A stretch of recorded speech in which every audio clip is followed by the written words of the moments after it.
Bien, bienvenidos, espero se encuentren muy bien el día de hoy. Mi nombre es José Luis Triana Nieves, soy docente de profesión y quiero aprovechar el espacio de hoy para comentar o para hacer unas reacciones o para expresar algunas opiniones en función de un artículo que varios compañeros, colegas, amigos me han estado reenviando como que, hey, revisa esto, lee esto, mira, esto es interesante y me tomé la tarea de revisarlo con detalle y sí, la verdad es un poco llamativo el hecho del título que tiene el documento, la publicación, dice Colgué el delantal, la historia de una profesora que prefirió desertar. Y es algo que no es nuevo, en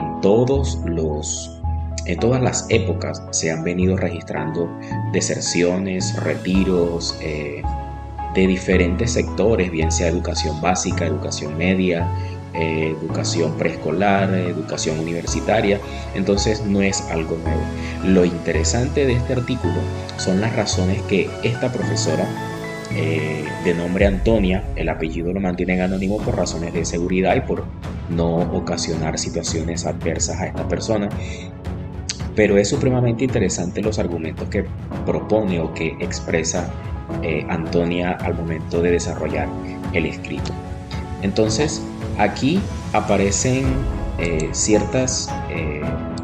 cuestiones. Esta es la imagen del artículo, así aparece en las diferentes plataformas. Yo lo vi a través de Facebook y varios me lo compartieron a través de chat y me pareció súper interesante. Ahora bien, ¿cuáles son los argumentos de Antonia para este desarrollo de este texto? Como primer argumento o primera idea que ella propone es la afirmación: me cansé de una pega en la que la mayoría del tiempo te sientes poco valorado. Y son situaciones en las que todos como profesores o como maestros hemos sentido. No es ningún misterio ese hecho porque en situaciones en diferentes sectores sucede. Siempre hemos sentido esa falta de atención, ese poco valor que se le da a nuestras actividades, teniendo en cuenta que no solamente estamos en función del tiempo que permanecemos en la escuela, sino que hay otros espacios en donde sí estamos interactuando, en donde sí estamos haciendo otras cosas, pero ese tiempo no se ve, y como no se ve, no se valora, y como esas actividades pues no se valoran, uno siente un cierto desgaste con relación a ello, pero ya poco a poco lo vamos a ir desarrollando con más profundidad. Otro de los puntos que aparecen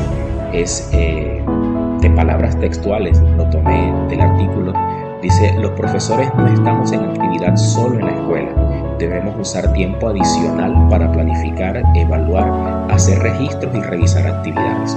Eso es una queja constante que se ha presentado en todos los sectores, algo que estalló precisamente con el tema de la pandemia y la virtualidad. Muchos de los profesores tenían que usar el tiempo, sábado, domingo, festivos, para poder compensar la cantidad de actividades que había por el tema de que al momento en que inicia la pandemia, las instituciones educativas activan unos protocolos de tema burocrático, por decirlo de alguna manera, en donde había que hacer más informes, en donde había que constatar a través de evidencia que sí estábamos haciendo las actividades, que sí nos estábamos uniendo con los estudiantes, y eso fue de alguna manera desgastante. Posterior a la pandemia, muchos de esos informes quedaron y todavía algunas instituciones se mantienen haciendo esa cantidad de informes, y eso lo que hace es ocupar tiempo de para el profesor y restar tiempo que puede estar dedicando a las actividades académicas, lo está restando porque estamos en función de diligenciar documentos para evidenciar que sí estuvimos conocimiento, que sí estamos desarrollando las actividades, con qué cantidad de personas, quién asistió, quién no asistió y todo lo demás que puede aparecer allí. Entonces se convierte en un hecho burocrático, por decirlo de alguna manera, pero le resta importancia al proceso académico, y esa es una queja que se ha venido presentando en diferentes sectores, en en el sector de la educación superior más que todo, pero en todos los sectores se ha venido presentando de una o de otra manera. Entonces es una queja o es una situación recurrente en diferentes sectores. Otro de los argumentos punto que propone Antonia es: se nos exige excelencia, pero ser excelentes significa trabajar la mitad del tiempo gratis. Y esa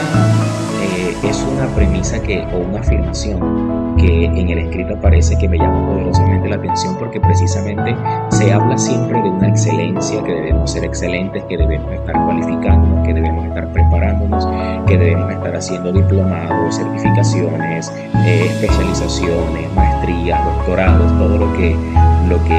haya por recurrir para escalafonar y para estar siempre un poco más calificados. Pero el tema es aquí el hecho de que esa excelencia requiere tiempo, requiere atención y requiere recursos. Y muchas veces ese recurso y esa atención está dedicada a otras cosas que nos están restando importancia a ese proceso de calificación. Entonces es una situación un poco contradictoria, porque sí, queremos cualificarnos, queremos ser mejor, queremos dar lo mejor de nosotros, pero nos dicen: responde correo, haga este taller, verifica esta información, asista a una reunión. Entonces son distracciones o actividades innecesarias en algunos de los casos, en las que nos están restando tiempo para poder dedicar a otras situaciones o a cualificarnos y a prepararnos de mejor manera, con toda la atención, con todos los recursos, con toda la comodidad del caso, o con la comodidad que requiere este proceso, porque no solamente asistir a una clase de maestría porque sí, sino tener el suficiente espacio para descansar, para poder estar atento, para poder concentrarnos, para poder leer, para poder participar y todo lo demás. Entonces es un poquito contradictorio este punto, pero sí, es necesario. Ahora bien, otro de los puntos que aparecen allí es el hecho de palabras textuales del documento: me cansé de una remuneración que no tiene expectativas de mejora en el tiempo, que ves estancada por mucho que te esfuerces. Y es en el caso de Antonia, no sé o desconozco cuáles son los motivos o cuál es la forma en que se escalafonan o se les hace los diferentes pagos a los docentes con relación al tiempo de servicio. Conozco casos, en el caso de la universidad donde yo trabajé, donde me desempeñé por varios años, teníamos tiempos de instancia en diferentes escalafones y podíamos, a partir del tiempo de servicio y de algunas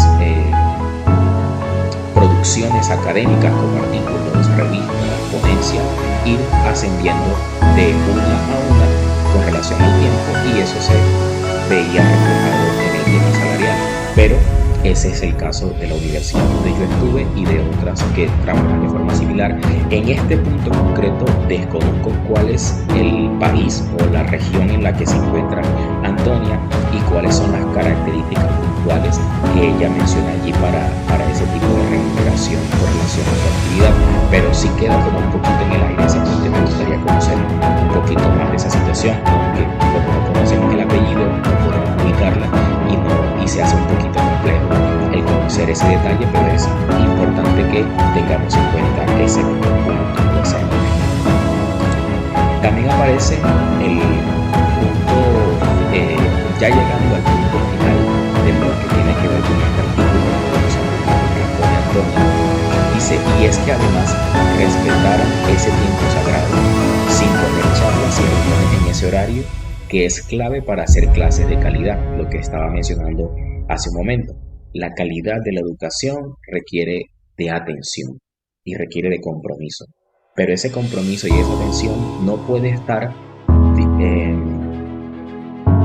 viéndose afectada por la atención dedicada a otras actividades que en cierta manera no generan un impacto positivo dentro del proceso. Muchas veces estamos horas y horas y horas en reuniones, haciendo actas, haciendo informes, y eso no contribuye de cierta manera a la calidad educativa, pero son actividades que dentro del tema institucional son necesarias, pero es necesario que también las instituciones, los coordinadores administrativos se pongan un poquito la mano en el corazón y sean conscientes de qué tanto tiempo y qué tanta atención necesito de mi grupo de trabajo o de mi grupo de profesores para poder desarrollar las actividades. Entonces, es un poquito también de ajustar algunas cosas, porque es imposible una reunión de una hora en donde todo el mundo salga que dijeron que fue, que para qué fue esto. Entonces, hay muchas reuniones improductivas y lo sé porque he participado en muchas reuniones de 1 hora y media, 1 hora y 50, 2 horas, y después de la reunión, asunto acabado, el tema quedó todo, o el tema de reunión, el motivo de reunión quedó en el aire. Entonces son reuniones muy productivas que generan traumatismos que nos quitan la atención de otros procesos y de otras actividades que pudiésemos estar desarrollando en algún momento. Y como punto final, Antonia dice: yo no me cansé de hacer clases, de planificar, de corregir, de entablar un vínculo profundo con mis alumnos. Se cansó de otras cosas, que es lo importante, y creo que allí fue donde muchas de las personas que me compartieron este artículo no llegaron a ese punto, o no lo comprendieron de esta manera. Ella expresa al inicio o en el desarrollo del escrito unos argumentos por los cuales estaba teniendo esa situación, pero llega al punto final y dice: yo no me cansé de hacer clases. Ella no se cansó de su ejercicio, se cansó, o de su oficio, mejor dicho. Ella se cansó de las diferentes situaciones que en su entorno laboral fueron como minando de alguna manera esa actividad y fueron generando un desgaste, una desmotivación y un tedio que seguramente se convirtió en las razones de peso por la cual ella deserta. Pero es importante esto: en el caso de Antonia y de otros que han desertado, seguramente no desertan porque estén cansados de educar o que estén cansados de informar a otras personas. Están cansados de las situaciones que se presentan de manera interna dentro de cada institución, que hacen que esa convivencia o ese contexto educativo se vea afectado de cierta manera y que genere ciertos traumatismos que de una o de otra manera van minando esa atención, ese compromiso, ese empeño, porque la vocación la tenemos todos como maestro y como colega, porque la idea es que este mensaje pueda llegar a otros profesores y a estudiantes de licenciatura o de programas de formación que puedan tener esto en cuenta y que también se tomen la tarea de poder leer este artículo para que saquen sus propias conclusiones, así como yo lo estoy haciendo, para poder generar un aporte y una discusión al tema. Muchas gracias por haber estado aquí, muchas gracias por haber llegado hasta este punto final del video. Espero que compartas, que comentes y que me dejes en la cajita de comentarios las opiniones acerca de este documento, obviamente previa lectura y previa comprensión. Muchísimas gracias y espero que estén